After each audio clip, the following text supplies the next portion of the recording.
Hey guys, in this video we're going to take a look at how you can delete apps data that uses your iCloud storage on the iPhone 14 series.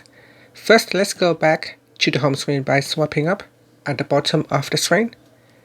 And on the home screen, tap on Settings. In Settings, go down and tap on your tap on your Apple account at the top. Then we go down and tap on iCloud. Next, tap on Manage Account Storage. Now in here, go down the list and select an app that you want to remove the storage or the data from the iCloud storage. So here I've got this app. I can tap on it and then tap on Delete Data. From the pop-up, tap on Delete. And that's it. So that is how you can delete an app's data from using your iCloud storage. And that's it. You can continue to delete any other apps that you want to remove the data.